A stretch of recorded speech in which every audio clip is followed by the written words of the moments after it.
तर आज आपण आपल्या मित्रासोबत आलतो डायरेक्ट विसापूर किल्ला आणि भाजे धबधबा फिरायला. तर बघू काय विषय. तर नमस्कार. काय सकाळ सकाळ उठलो आणि 7च्याच रेल्वेला आपण डायरेक्ट गेलो इथं कासारवाडी स्टेशन. कासारवाडी स्टेशनवरून डायरेक्ट मळवली स्टेशनला उतरलो आणि तिथून विसापूर किल्ला होता आपल्याला 4.5 ते पावणे 5 किलोमीटर. मग काय तिथून आपण दोघं निघलो रस्त्याने पाय पाय. आपल्याला ट्रेक करायचा होता त्याच्यामुळे रिक्षा बिक्षाची सोय पण आहे तिथं, पण आपण नाही केली. मग काय तिथून डायरेक्ट भाजे गावात पोहोचलो. तिथे गेले गेले शिवाजी महाराजांचे दर्शन घेतलं आणि लागलो आपल्या ट्रॅकला. केली सुरुवात. इथं बाण दिलेले होते, त्या बाणाच्या मागे निघलो होतो. त्याच्यात कुठं रस्ते नव्हते, तिथून रस्ता पण बनवला. त्यात काही विशेष नाही, तडजोड नाही त्याच्यात काही. आणि आता शिकत खालीपर्यंतच होतं, इतक्या वर जायचं होतं. यायला बाबा आता जावाच कसं हे झालं होतं. पण काय आपण चालत चालत निघलोच होतो. तेवढ्यात बरेचसे छोटे मोठे धबधबे पण लागले. मग काय तर धबधब्याचा आनंद घेत शेवटी वरपर्यंत गेलो. वरून तर इतकं पाणी येत होतं ना, आता इथून खरी चढाई सुरू झाली होती. म्हणजे दम पण लागत नव्हता, पण चढायचं पण लय होतं. त्याच्यामुळे काही विषयच नव्हता. वर गेले गेले इथं मारुतीचं मंदिर पण दिसलं होतं. मारुतीचं मंदिराचं दर्शन घेतलं आणि वर डायरेक्ट आलो होतो आपण किल्ल्याजवळ. यायला किल्ल्याजवळ आलो तर ह्याचं काही वेगळंच फोनवर बोलायचं चाललो होतं.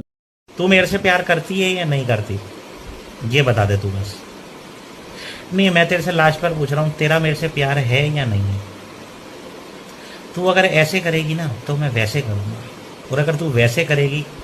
याला जाऊ द्या म्हणलं, तो फोनवर बोलतच राहीन, आपण घेऊ व्हिडिओ काढू. मस्तपैकी सगळ्याचा व्हिडिओ काढून घेतला आणि इथं धूर बी मोकार झाला होता बघ. कशात झाला होता काय माहिती. मग काय तिथून निघलो आपण किल्ला फिरायला. तर हे म्हणतं इथं फोटो काढतो तिथं फोटो. होय म्हणलं, इकडे पडशीन बिडशीन तिथं. मग काय आपण सोबत इथं खायची बी सोय केली होती. वर जातानाच बिस्किट पुढे ती घेऊन गेलो होतो.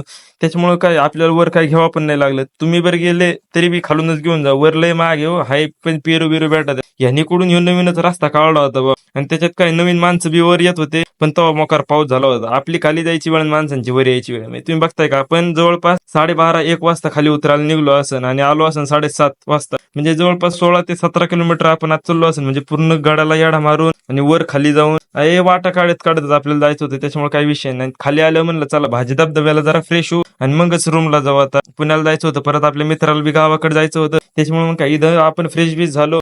चल खाली चल ना, हमको पहले भेजो, मर गए तो भेजो.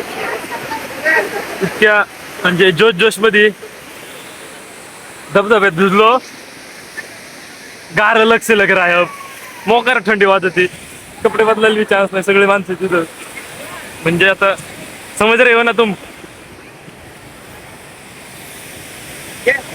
हम नहीं कसरेंगे.